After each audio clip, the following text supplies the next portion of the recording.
Cleopatra was a woman of much intrigue, and I'm here to let you in on the info you weren't taught about her growing up. So Cleopatra began her legendary love affair with the Roman general Mark Antony in 41 BC, so their relationship had a very obvious political component. Cleopatra needed him to protect her crown and maintain Egypt's independence, while he needed access to Egypt's riches and resources, but they were also famously fond of each other's company. According to my ancient sources, they spent the winter of 41 to 40 BC living a life of leisure and excess in Egypt, and even formed their own drinking society, known as the Inimitable Livers. The group engaged in nightly feasts and wine binges, and its members occasionally took part in elaborate games and contests.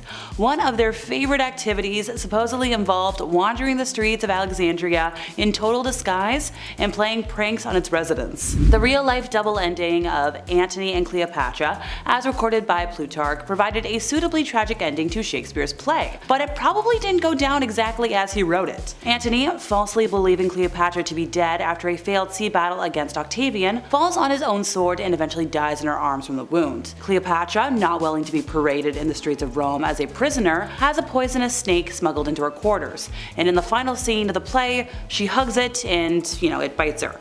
In Plutarch's version, the snake is hidden in a basket of large figs. It is said that it was brought with those figs and hidden, and Cleopatra was like, I just kind of want to take my life on my own terms. But even Plutarch admits that there were various accounts of Cleopatra's death, and that the truth of the matter, no one knows. For it was said that she also carried about poison in a hollow comb and kept the comb hidden in her hair. Modern scholars say that the poison would have been a much simpler and faster way to go, but that Cleopatra likely included the more dramatic snake story in her final note to Caesar. So after Cleopatra's death, Egypt became a province of the Roman Empire. Octavian was later known as Caesar Augustus, Emperor of Rome. So, like I mentioned before, Cleopatra's relationship with Mark Antony, who was second in command to Caesar, was primarily for political purpose. Egypt may have enjoyed great wealth and resources, but after Caesar's planned death, Cleopatra knew that her kingdom was still at the whim of Rome, the reigning superpower. And she was well aware that in order for Egypt to remain independent at all, it needed a powerful protector. Caesar's death had left a power vacuum in Rome, and there was two prominent men: Caesar's chosen heir and nephew Octavian, and Antony, the ambitious politician,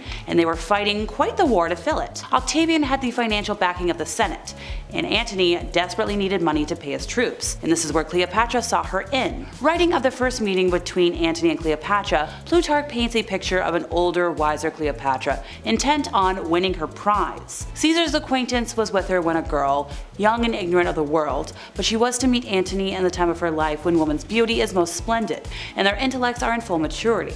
She made great preparation for her journey of money, gifts, and ornaments of value, such as so wealthy a kingdom might afford, but she brought with her surest hopes in her own magic, arts, and charms. Cleopatra didn't need magic. According to my experts, Antony needed money, Cleopatra was the richest woman in the world, so in exchange for her financial support, he became Egypt's ally and defender, and well, Cleopatra got what she needed and also got some heirs. So power plots and plots to kill were as much a family tradition as family marriage, and Cleopatra and her siblings were no different. Her first sibling husband, Ptolemy XIII, ran her out of Egypt after she tried to take sole possession of the throne, and then we got a whole war out of it. So Cleopatra got the upper hand by teaming with Julius Caesar, and Ptolemy perished in the Nile River after being defeated in battle. Following the war, Cleopatra remarried to her younger brother, but it is believed that she had him killed in a bid to make her son the co-ruler. In 41 BC, she also engineered the killing of her sister because she considered her sister a rival to the throne. Roman propaganda painted Cleopatra as a debauched temptress who used her physical appeal as a political weapon, but she might have been more renowned for her intellect rather than her appearance. Egyptian sources later described her as a ruler who elevated the ranks of scholars and enjoyed their company.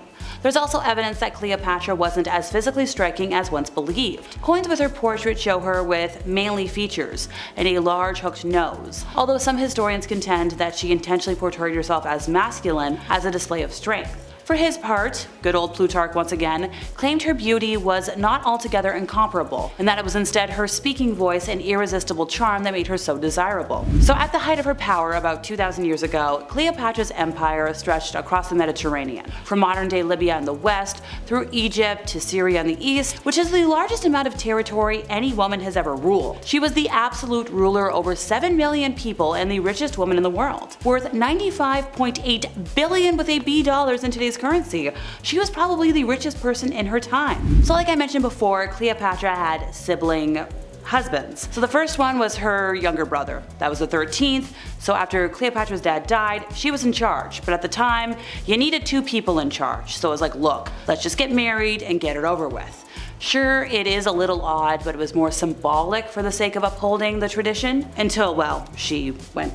That's the end of your life. So after all the stuff in history about Cleopatra hiding in carpets, bathing in milk, being bitten by snakes, I think the most famous thing associated with her is just Egypt as a whole. But here's a fun little thing. Cleopatra's ethnicity has caused a lot of debate in scholarly circles. There is a general consensus that she was predominantly of Macedonian Greek ancestry, and some other folks were like, maybe there's some more to her ancestry that we know. Maybe that family tree is a little twisted. Cleopatra's official coinage, which she would have approved, and 3 busts of her that were portraits that are considered authentic by scholars, kind of portray her as a Greek woman.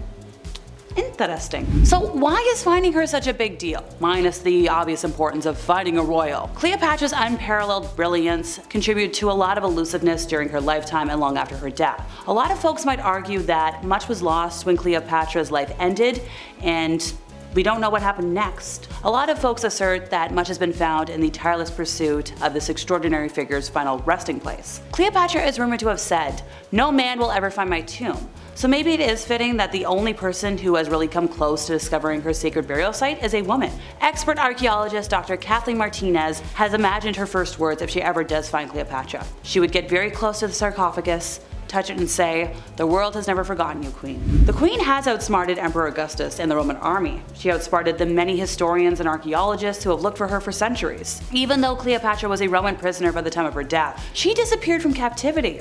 She made sure that her remains and Mark Antony's were hidden from Romans and their descendants forever. So why are people still hunting for her tomb after all of that?